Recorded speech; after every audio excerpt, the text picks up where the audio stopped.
والسلام على سید الانبیاء والمرسلین اما بعد۔ نبی کریم صلی اللہ تعالیٰ علیہ وسلم جس رات ارادہ فرمایا تھا کہ اگلے دن ہجرت کرنی ہے تو حضرت ابو بکر صدیق رضی اللہ تعالیٰ عنہ کو اپنے ساتھ تیار کیا، اور رسول اللہ صلی اللہ علیہ وسلم کے پاس جو امانتیں تھیں مکہ والوں کی، وہ آپ علیہ الصلوۃ والسلام نے حضرت علی رضی اللہ تعالیٰ عنہ کے سپرد کیں، اور ان کو فرمایا کہ آج کی رات میرے بستر پر تم آرام کرو گے۔ نبی کریم صلی اللہ علیہ وسلم کے مبارک بستر پر آج حضرت علی رضی اللہ تعالیٰ عنہ آرام فرمائیں گے اکیلے۔ آپ علیہ الصلوۃ والسلام چلے گئے، حضرت ابو بکر بھی چلے گئے، تو ابو جہل لوگ باہر کھڑے انتظار کرتے رہے ساری رات۔ صبح کو انہوں نے دوار پھلانگی اور دیکھا تو کوئی شخص چارپائی پہ لیٹا ہوا ہے، تو آگے دیکھا تو حضرت علی رضی اللہ تعالیٰ عنہ تھے۔ ابو جہل نے پوچھا کہ محمد کدھر ہیں علیہ الصلوۃ والسلام؟ تو فرمانے لگے مجھے پتہ بھی ہوتا تو میں تب بھی نہ بتاتا، مجھے پتہ ہی نہیں ہے وہ کدھر گئے ہیں۔ حقیقتاً میں حضرت علی کو نہیں پتہ تھا کہ اللہ کے نبی صلی اللہ علیہ وسلم کس طرف کو گئے ہیں، تو وہ ابو جہل باہر نکل گیا۔ حضرت علی رضی اللہ تعالیٰ عنہ نے آپ علیہ الصلوۃ والسلام کے حکم کے مطابق لوگوں کی امانتیں واپس کی 3 دنوں کے اندر، اور 3 دن مکہ مکرمہ کے اندر رکے رہے۔ 3 دن کے بعد پھر جو ہے نا مدینہ منورہ ہجرت کرنے کے لیے حضرت علی تشریف لے گئے تھے، اور سواری پر کبھی پیدل، اور مکہ سے مدینہ سفر کیا، 4-5 دن لگے۔ مدینہ پہنچے تو بہت تھک گئے تھے، تو ایک گھر کے اندر جا کے نا لیٹ گئے۔ آپ علیہ الصلوۃ والسلام کو خبر پہنچی کہ علی آ گئے ہیں، تو فرمایا علی کو بلاؤ۔ تو عرض کی گئی یا رسول اللہ چل چل کے نا علی کے پاؤں پھٹ گئے ہیں، اب چلا نہیں جا رہا ہے۔ تو رسول اللہ صلی اللہ تعالیٰ علیہ وسلم خود حضرت علی رضی اللہ تعالیٰ عنہ کے پاس تشریف لائے، اور آ کے دیکھا تو بچے بھی تھے، ابھی کوئی اتنی عمر تو تھی نہیں، تو آ کے دیکھا تو علی کے پاؤں پھٹے ہوئے ہیں، دکھ بھی رہے ہیں، تو آنکھوں سے آنسو نکل آئے، اور فرط محبت سے حضرت علی رضی اللہ تعالیٰ عنہ کو سینے سے لگایا اور پیار کیا، اور اپنے مبارک لعاب کو جو ہے نا وہ حضرت علی کے قدموں کو لگایا، جس سے حضرت علی کے جو قدم تھے ان کا درد ختم ہو گیا۔ فرماتے ہیں پھر تا دم مرگ، فوت ہونے تک کبھی میرے پاؤں کے اندر تکلیف نہیں ہوئی تھی۔ یہ حضرت علی رضی اللہ تعالیٰ فرماتے ہیں ہجرت میں ان کا یہ کردار تھا۔ 2 ہجری میں پہلی لڑائی جو لڑی گئی ہے، غزوہ لڑا گیا ہے، جس میں رسول اللہ صلی اللہ علیہ وسلم نے خود شرکت فرمائی، جس کو کیا کہتے ہیں پہلی لڑائی غزوہ بدر کے نام سے۔ اس میں بھی حضرت علی رضی اللہ تعالیٰ نے شرکت فرمائی تھی، اور کافروں کا ایک جنگجو باہر آیا، عثمان بن طلحہ بن ابی طلحہ، طلحہ بن ابی طلحہ، یہ کافروں کی طرف سے علم بردار، اس کے بعد ایک جھنڈا تھا کافروں کی طرف سے، یہ آیا تو آ کے اس نے اپنا مقابل کہ میرے مقابلے میں کوئی بندہ آئے، تو حضرت علی رضی اللہ تعالیٰ عنہ نکلے۔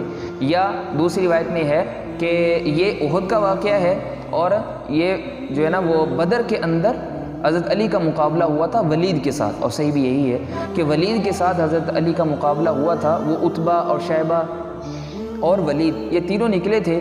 ادھر سے مسلمانوں میں عبیدہ، حضرت عبیدہ رضی اللہ تعالیٰ عنہ، حضرت حمزہ رضی اللہ تعالیٰ عنہ، اور حضرت علی رضی اللہ تعالیٰ عنہ جنگ کرنے کے لیے نکلے تھے، اور ایک ہی وار کے اندر ولید کا کام تمام کر دیا تھا، اس کو جہنم واصل کیا۔ بہادری سے لڑے، بدریین کے اندر شمار ہوا، اور بدریین کے بارے میں اللہ تعالیٰ جل شانہ ارشاد کیا فرما رہے ہیں؟ نبی کریم صلی اللہ علیہ وسلم نے ارشاد فرمایا کہ بدریین جو مرضی کریں اللہ تعالیٰ نے ان کو معاف فرما دی ہے۔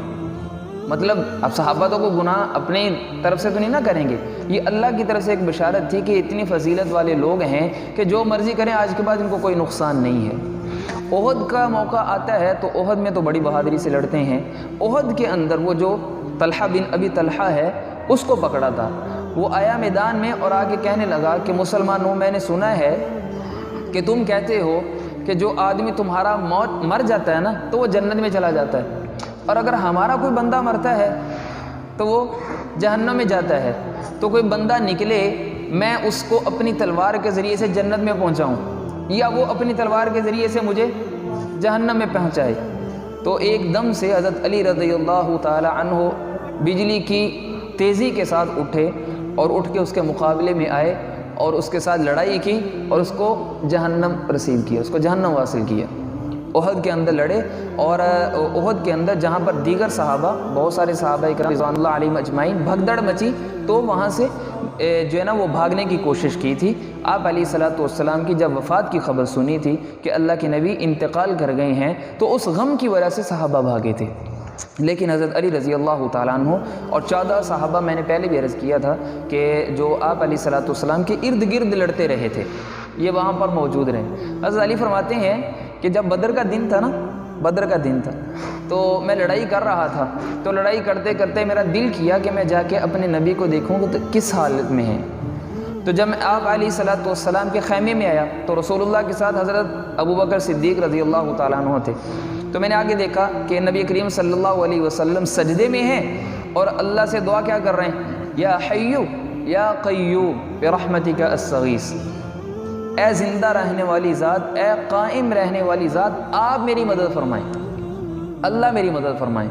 فرماتے میں نے دیکھا، میں پھر واپس چلا گیا لڑنے کے لیے، میں پھر جا کے لڑائی کر رہا ہوں۔ پھر تھوڑی دیر بعد میرے دل میں آیا کہ میں جا کے اپنے نبی کو دیکھوں، تو میں واپس آیا تو میں نے دیکھا رسول اللہ صلی اللہ علیہ وسلم پھر سجدے میں ہیں اور کیا کہہ رہے ہیں، یا حیو یا قیوم برحمتک استغیث۔ فرماتے ہیں تیسری دفعہ پھر گیا واپس، پھر تھوڑی دیر بعد میرے دل میں آیا کہ میں جا کے اپنے نبی کو دیکھوں، تو میں پھر آیا اور میں نے آ کے رسول اللہ صلی اللہ علیہ وسلم کو دیکھا تو پھر سجدے میں ہے اور دعا کس سے مانگ رہے ہیں، یا حیو یا قیوم برحمتک استغیث، مشکلیں دور کرنے والی ذات اے اللہ آپ ہیں، آج ہمیں مدد و نصرت عطا فرمائیے اور ہمیں کافروں کو خلاف فتح عطا فرمائیے۔ بدر کے اندر بھی لڑے، بدر میں بھی شرکت کی، احد میں بھی شرکت کی۔ باری آ جاتی ہے خندق کی، غزوہ خندق، جہاں پر وہ مدینے کے ارد گرد خندق کھودی گئی تھی، جسے نہر ٹائپ کی خندق کھودی گئی تھی۔ اس کو مختصر کر دیتے ہیں۔ حضرت علی رضی اللہ تعالیٰ عنہ فرماتے ہیں کہ میں مسلمانوں کے ساتھ آپ علیہ الصلوۃ والسلام بیٹھے ہوئے، تو وہاں پر جنگ کا ایک اصول ہوتا تھا کہ پہلے ایسے نہیں جاتے ہی لڑنا شروع نہیں کر دیتے تھے، بلکہ دونوں سائڈوں سے جو بہادر بندے ہوتے ہیں نا، پہلے وہ نکلتے تھے، پہلے ان کی کشتی ہوتی تھی، پھر بعد میں عام جنگ شروع ہوتی۔ تو غزوہ خندق کا موقع ہے، کافروں میں سے ایک بہادر نکلا، عمرو بن عبد ود، یہ باہر نکلا اور آ کے کہنے لگا، حل من مبارز، کوئی بندہ ہے، کوئی پہلوان ہے تم میں سے جو آ کے مجھ سے لڑائی کرے؟ سارے صحابہ خاموش، سب، یہ بندہ بڑا بہادر تھا عمرو بن عبد ود، سارے صحابہ خاموش۔ حضرت علی رضی اللہ تعالیٰ عنہ نوجوان ہیں، ابھی 17-18 سال عمر ہوگی یا اس سے بھی شاید کم ہو، اتنی کی ہوگی، تو کھڑے ہو کے عرض کرنے لگے، یا رسول اللہ صلی اللہ علیہ وسلم مجھے اجازت دیں میں جا کے لڑوں۔ تو آپ صلی اللہ علیہ وسلم نے ارشاد فرمایا، علی بیٹھ جاؤ، تمہیں پتہ ہے یہ کون ہے؟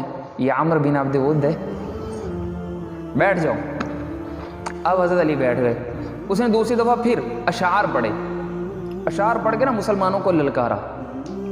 تو حضرت علی رضی اللہ تعالیٰ جب اشعار سنے تو ایسے دل پہ لگے، سارے صحابہ خاموش ہیں۔ حضرت علی پھر کھڑے ہوئے، یا رسول اللہ مجھے اجازت دیں میں لڑوں جا کے۔ اور میں علی بیٹھ جاؤ، تمہیں پتہ نہیں یہ کون ہے؟ یہ عمرو ہے، بیٹھ جاؤ۔ اللہ کے نبی کو بھی پتہ تھا کہ یہ بڑا پہلوان ہے، یہ بڑا بہادر آدمی ہے۔ حضرت علی اب نوجوان تھے، تو آپ علیہ الصلوۃ والسلام نے فرمایا، علی بیٹھ جاؤ، بیٹھ جاؤ۔ حضرت علی پھر بیٹھ گئے۔ تیسری دفعہ پھر اس نے کہا اور اشعار پڑھے اور کہا کہ بھائی حل من مبارز، کیا تم میں کوئی لڑنے والا نہیں ہے؟ کیا تم میں کوئی بندہ نہیں چاہتا کہ میں اس کو جنت پہنچاؤں یا وہ مجھے جہنم میں پہنچائے؟ تو حضرت علی پھر کھڑے ہوئے، یا رسول اللہ مجھے اجازت دیں۔ آپ علیہ الصلوۃ والسلام نے ارشاد فرمایا، علی وہ عمر ہے؟ تو فرمایا کوئی گل نہیں، کوئی بات نہیں، اگر عمر ہے تو عمر ہی صحیح، مجھے اجازت دیں۔ آپ علیہ الصلوۃ والسلام نے کہا چلو ٹھیک ہے بھائی جاؤ۔ یہ دھوپ چمک رہی ہے، یہ میدان کا راز ہے، ادھر بھی لشکر ادھر بھی لشکر، ادھر پہلوان، جنگ رک گئی ہے، ادھر سے علی نکلتے ہیں، سر پہ عمامہ ہے، ہاتھ میں تلوار ہے، ایسے ٹہلتے ہوئے جا رہے ہیں شجاعت اور بہادری کے ساتھ۔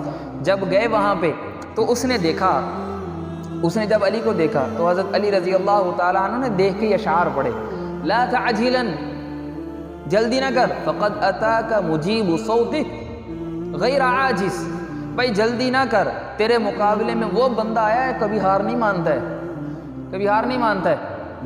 علی صدق و نیت، دوسری روایت میں علی صدق علی نیت و بصیرت والصدق منجا کل فائز، ہوش و حواس بھی اس کے سلامت ہیں، اور یہ بات ذہن میں رکھو کہ سچ جو ہے نا وہ ہمیشہ نجات دیتا ہے. ہر کامیاب شخص وہ ہے جو سچی زبان استعمال کرتا ہے. اور یاد رکھ وَأَرْجُو أَنْ أُقِيمَ عَلَيْكَ نَائِحَةَ الْجَنَائِزِ، اور مجھے اللہ کی رحمت سے پوری امید ہے کہ میں تیرے اوپر رونے والی جمع کروں گا. مطلب کیا ہے کہ میں تجھے تیری خبر لیتا ہوں، ابھی میں آ گیا ہوں. اور فرمانے لگے کہ میں تجھے ایسی ضرب ماروں گا من ضربۃ نجلاء یبقى ذکرها فی الحزائز، کہ ایسی تجھے میں تلوار ماروں گا کہ جس کا ذکر بعد میں آنے والی نسلیں بھی یاد رکھیں گی. وہ اشعار پڑھے نا. اب اس نے دیکھا کہ یہ بندہ کون ہے، تو جب دیکھا کہ علی ہے تو کہا بھائی تم چھوٹے ہو، کسی اور کو بھیجو، اپنے بڑوں کو بھیجو، میں تمہیں قتل نہیں کرنا چاہتا ہوں، تم میرے چچا کے بیٹے ہو، میں تمہیں قتل نہیں کرنا چاہتا ہوں، اپنے بڑوں کو بھیجو. تو حضرت علی رضی اللہ تعالیٰ عنہ فرمانے لگے کہ واللہ، اللہ کی قسم، میں تو چاہتا ہوں کہ میں تجھے قتل کروں، میں چاہتا ہوں تم نہیں چاہتے ہو لیکن میں چاہتا ہوں کہ تمہیں قتل کروں. تو اس نے کہا، حضرت علی نے کہا دو باتیں ہیں بھائی، دونوں میں سے کوئی ایک بات کا اختیار ہے تمہیں، کوئی ایک بات اختیار کر لو. یا تو یہ ہے کہ اسلام قبول کرو اور لات اور عزیٰ کا انکار کرو اور اللہ اور اس کے رسول کی جو ہے نا وہ اللہ کی وحدانیت پر اور نبی کریم صلی اللہ علیہ وسلم کے رسول ہونے پر گواہی دو، تو ٹھیک ہے، بات ختم.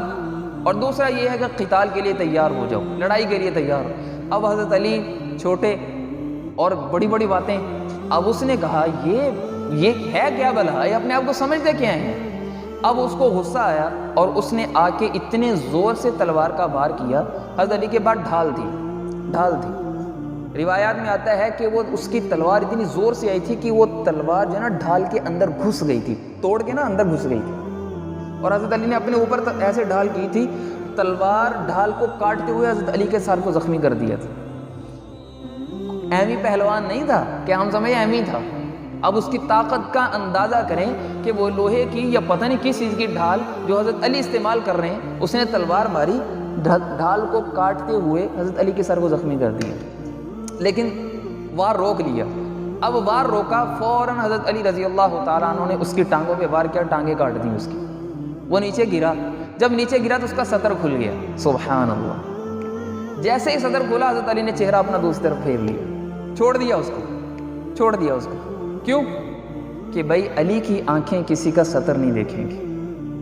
جنگ ہے، کچھ بھی ہے، علی باحیا انسان ہے اور علی کے ماننے والے بھی باحیا ہوں گے. علی کے ماننے والے بھی باحیا ہوں گے. علی کو آئیڈیل بنانے والے بھی باحیا ہوں گے. بھائی جنگ کے اندر بھی سطر کھلا، دشمن کا عامر بن عبد ود، یار اس کا سطر کھلا ہے، اس کو قتل کر دیتے لیکن اس کو قتل نہیں کیا، اس کو چھوڑ دیا. بھائی سطر کھل گیا. اب اس نے جب اپنی شلوار ٹھیک کی یا جو بھی ٹھیک کیا، حضرت علی آگے بڑھے اور اس کے سر پہ وار کیا اور اس کو قتل کر دیا. مسلمانوں نے تکبیر کے نعرے بلند کیے. واپس آئے نا تو رسول اللہ صلی اللہ علیہ وسلم نے پوچھا کہ علی تم پیچھے کیوں ہٹ گئے تھے؟ یا رسول اللہ میں نے اس کو وار کیا، اس کا سطر کھل گیا تو مجھے حیا آئی کہ میں اس کا سطر دیکھوں. یہ علی ہیں بھائی، امیر المؤمنین ہیں. یہ امیر المؤمنین، یہ شیر خدا ہے، کرم اللہ وجہہ. سطر کھولا، میں پیچھے ہٹ گیا. حضرت عمر نے پوچھا کہ علی اس کی جو ڈھال تھی نا وہ بڑی ودیع تھی، تم نے اس کو قتل کر دیا تو اس کی ڈھال ہی لے آتے. تو فرمانے لگے چچا کا بیٹا تھا، مجھے حیا آئی کہ میں اس کی ڈھال اٹھاؤں.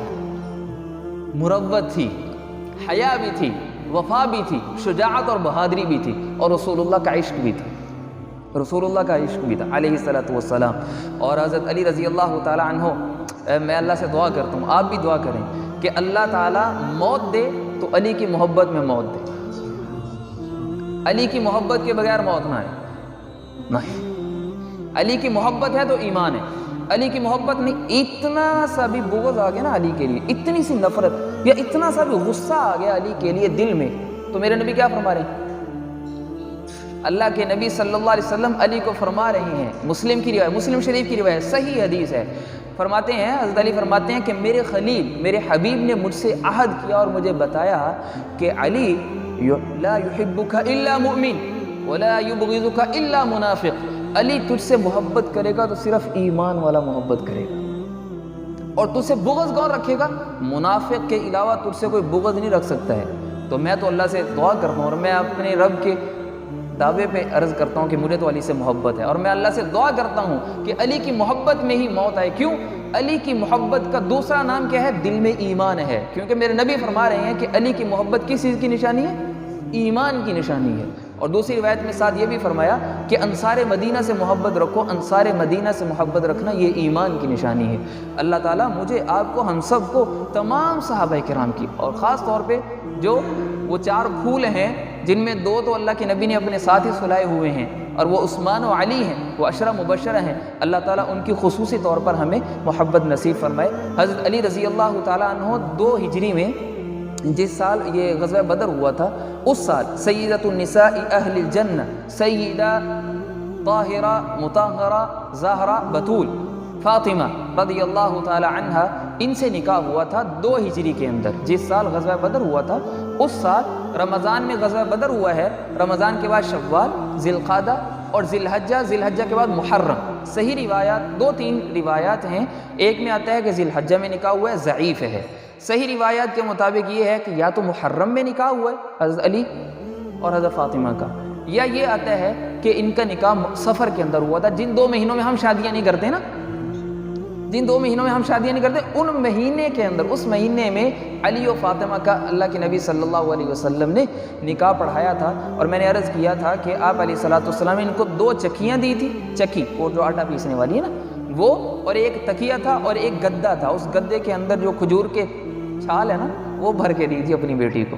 یہ جہیز دے رہے ہیں، تحفہ دے رہے ہیں، جہیز کیا دینا ہے؟ تحفہ دے رہے ہیں اپنی طرف سے کہ برکت کے لیے تحفہ دیا۔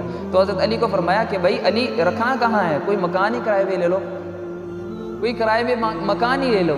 تو حضرت علی فرمانے لگے میرے پاس تو کچھ بھی نہیں تھا۔ میں نے عرض کیا یا رسول اللہ میرے پاس تو کچھ بھی نہیں ہے۔ فرمایا وہ جو تیری ڈھال ہے نا، ڈھال جس سے میں جنگ میں لڑتے ہو، وہ ڈھال بیچ دو، ڈھال بیچ دو۔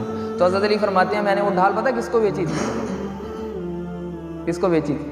عثمان غنی رضی اللہ تعالیٰ، 450 درہم میں ڈھال خرید لی۔ تو پھر وہ ڈھال بھی حضرت عثمان نے واپس کر دی، اور وہ درہم تو واپس رکھے رکھے، کہا یہ میری طرف سے آپ کی شادی کا تحفہ ہے، بھائی دوست بھی ہے نا، جگری دوست بھی ہیں، یہ میری طرف سے آپ کی شادی کا تحفہ ہے، یہ تحفہ قبول فرمائیں۔